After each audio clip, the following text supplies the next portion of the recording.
Hi guys, ఈ వీడియోలో వచ్చేసి మనము బైక్ లేదా కార్ ఈఎంఐ ఎలా మనం లెక్కిస్తామో క్లియర్గా అయితే చెప్పడం జరుగుతుంది. మనం వచ్చేసి ద కొన్ని సందర్భాలలో బైక్ కొనుక్కోవడానికి అదేవిధంగా కార్ కొనుక్కోవడానికి వెళ్తుంటాము. సో మనం వాళ్ళు ఏ విధంగా ఈఎంఐ అనేది క్యాలిక్యులేషన్ చేస్తారో మనము క్లియర్గా అయితే వాళ్ళు ఏ విధంగా చేస్తారో అదే విధంగా మనము చేసి అయితే మీకు చూపించడం జరుగుతుంది. సో మీరు కూడా ఒక 5 మినిట్స్ టైం మించుకొని మీరు చూసుకున్నట్లయితే మీరు కూడా జస్ట్ 2 మినిట్స్లో మీరు తెలుసుకోవచ్చు. సో వీడియో వచ్చేసి క్లియర్గా లాస్ట్ వరకు అయితే చూడండి. సో ఇప్పుడు వచ్చేసి మనము ఒక షోరూమ్కి వెళ్ళామనుకోండి ఒక బైక్ తీసుకోవడానికి. సో ఆ బైక్ ప్రైస్ వచ్చేసి 85,000 ఉంది. సో నేను వచ్చేసి స్ప్లెండర్ బైక్ తీసుకున్నాను. స్ప్లెండర్ బైక్ ప్రైస్ వచ్చేసి 85,000 అయితే ఉండడం జరుగుతుంది. సో 85,000 ఉన్నట్లయితే 12% రేట్ ఆఫ్ ఇంట్రెస్ట్ వచ్చేసి 12%. అదేవిధంగా నేను 2 ఇయర్స్కి కానీ ఈఎంఐ వచ్చేసి నేను పెట్టుకోవాలనుకుంటున్నాను. అదేవిధంగా ఈఎంఐ ఎంత వస్తుంది, అదేవిధంగా డౌన్ పేమెంట్ మనము ఎంత అయితే 85 మనకు బైక్ ప్రైస్ ఉన్నట్లయితే మనం డౌన్ పేమెంట్ ఎంత చేస్తే మనకు ఎంత పడుతుంది, ప్రతి నెల ఎంత కట్టాలనేది మనం క్లియర్గా అయితే చెప్పడం జరుగుతుంది. అదేవిధంగా ఫస్ట్ వచ్చేసి మనము టోటల్ ప్రైస్ వచ్చేసి 85,000 బైక్ ప్రైజు. అదేవిధంగా మనము డౌన్ పేమెంట్ డీపీ షార్ట్కట్లో డీపీ రాస్తున్నాను. డౌన్ పేమెంట్ వచ్చేసి 20,000 కట్టామనుకోండి, 20,000 పే చేస్తున్నాము డౌన్ పేమెంట్. 20,000 పే చేసుకున్నట్లయితే మనకు రిమైనింగ్ 20 పోయినట్లయితే 65,000 అయితే రిమైనింగ్ ఉండడం జరుగుతుంది. ఈ 65,000 వచ్చేసి మనము దీనిపైన మనము రేట్ ఆఫ్ ఇంట్రెస్ట్ అనేది క్యాలిక్యులేషన్ చేయాలి. ఎందుకంటే ఆల్రెడీ 85,000లోకి వెళ్ళి 20,000 మనము డౌన్ పేమెంట్ కట్టేసినాం అన్నమాట. సో అదేవిధంగా మనం ఒకసారి 65,000కి రేట్ ఆఫ్ ఇంట్రెస్ట్ చూసుకున్నట్లయితే ఒక ఇయర్కి కనుక్కుందాం. ఫస్ట్ ఒక ఇయర్కి 12% అంటే ఈ పర్సెంట్ బదులు మనం 100 వేసుకుంటాము. So 2 zeros cancel. సో మనకు ఎంత వస్తుందంటే 7800 అయితే రావడం జరుగుతుంది. 7,800 రావడం జరుగుతుంది. ఇది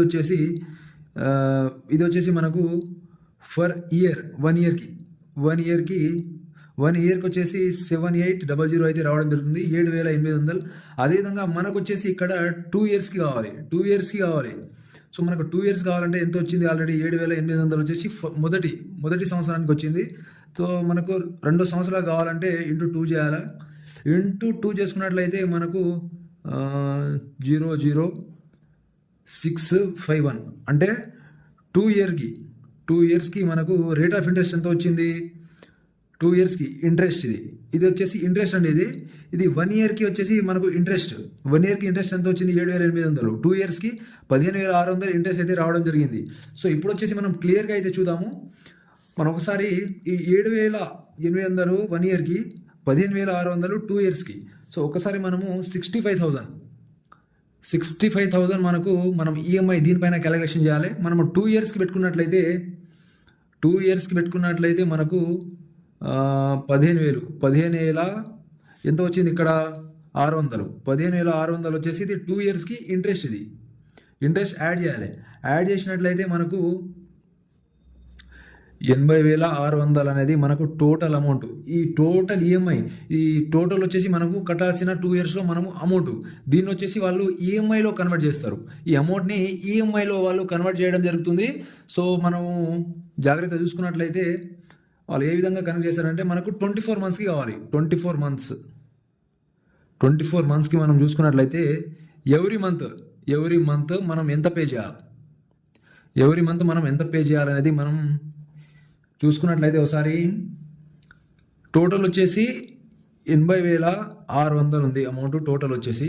సో మనకు 24 మంత్స్కి క్యాలిక్యులేషన్ చేయాలి. 24 మంత్స్కి మనకు డివైడ్ చేసినట్లయితే 24 మంత్స్ అంటే 2 ఇయర్స్ అండి. సో 2 ఇయర్స్కి 24 మంత్స్ అయితే రావడం జరుగుతుంది. సో మనం చేసుకున్నట్లయితే టోటల్ వచ్చేసి 3,358 రూపాయలు 8 పైసా. ఈ విధంగా అయితే మనకు టోటల్ ప్రతి నెల మనం కట్టాల్సిన అమౌంట్ వచ్చేసి 3,358 రూపీస్ అయితే మనకు రావడం జరుగుతుంది. ఈ అమౌంట్ వచ్చేసి మనకు పర్ మంత్ అండి.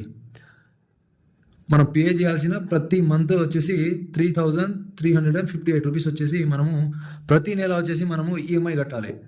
సో మనం ఇక్కడ క్లియర్గా చూసుకున్నట్లయితే ఆ బండి వచ్చేసి 85,000 అయితే మీకు ఉండడం జరిగింది. సో రేట్ ఆఫ్ ఇంట్రెస్ట్ ఇక్కడ 12% ఉండొచ్చు, 13% ఉండొచ్చు, 14% ఉండొచ్చు. నేను ఎగ్జాంపుల్గా 12% అయితే తీసుకోవడం జరిగింది. 2 ఇయర్స్కి గాను, 2 ఇయర్స్ అంటే 24 మంత్స్కి గాను ఈఎంఐ ఎంత పడుతుంది. అదేవిధంగా 1 ఇయర్కి చూసుకున్నట్లయితే మనము ఇక్కడ 1 ఇయర్కి చూసుకున్నట్లయితే 65,000 బై 65,000 ప్లస్ ఇది 7,800 ఈ మొత్తం క్యాలిక్యులేషన్ చేసి మొత్తం క్లియర్గా మనం చూసుకున్నట్లయితే ఎంత వస్తుంది, 72,800 అయితే రావడం జరుగుతుంది. బై 12 చేసినట్లయితే మనకు టోటల్ వచ్చేసి మనకు ఎంత, బై 12 చేసినట్లయితే 6,066 రూపీస్ అయితే రావడం జరుగుతుంది 1 ఇయర్కి చూసుకున్నట్లయితే. అది కార్ కావచ్చు, ఏదైనా కావచ్చు, ప్రతి ఒక్కటి కూడా కార్ ఈఎంఐ కావచ్చు, బైక్ ఈఎంఐ కావచ్చు, ప్రతి ఒక్కటి కూడా ఈ విధంగా అయితే చేయడం జరుగుతుంది. సో ఇది సింపుల్ ప్రాసెస్ అన్నమాట. ఇది సింపుల్ ప్రాసెస్, ఏం లేదండి. ఫస్ట్ టోటల్ అమౌంట్ వాళ్ళు బైక్ అమౌంట్ ఇది మనము డౌన్ పేమెంట్ 20,000 చేసినాము. ఇయర్ ఎంత, 2 ఇయర్స్. రేట్ ఆఫ్ ఇంట్రెస్ట్ 12 ఉండొచ్చు, ఎంతైనా ఉండొచ్చు, 13 ఉండొచ్చు, 14 ఉండొచ్చు రేట్ ఆఫ్ ఇంట్రెస్ట్. దాంతోపాటు మనకు డౌన్ పేమెంట్, టోటల్ అమౌంట్ రాసుకోవాలి, డౌన్ పేమెంట్ మైనస్ చేసేయాలి. వచ్చిన అమౌంట్ 65,000 మనకు రేట్ ఆఫ్ ఇంట్రెస్ట్ ఎంత, 12 లేదా 13 ఉండొచ్చు, 14 ఎంతైనా ఉండొచ్చు. ఈ పర్సెంటేజ్ బదులు మనం 100 రాసుకుంటాము. మనకు ఎంత వచ్చింది, 1 ఇయర్కి వచ్చేసి 7,800 వస్తుంది 1 ఇయర్కి. ఇంటూ 2 చేసుకున్నట్లయితే 2 ఇయర్స్కి 15,600 వస్తుంది. ఇప్పుడు వచ్చేసి మనము 2 ఇయర్స్కి అనుకున్నట్లయితే ఇది ఏదైతే ఈఎంఐ ఇవి డౌన్ పేమెంట్ కట్టిన తర్వాత ఏదైతే అమౌంట్ ఉందో దానికి వచ్చేసి మనకు 2 ఇయర్స్ ఇంట్రెస్ట్ అయితే మనం యాడ్ చేసుకున్నట్లయితే టోటల్ వచ్చేసి 80,600 రూపీస్ అయితే రావడం జరుగుతుంది.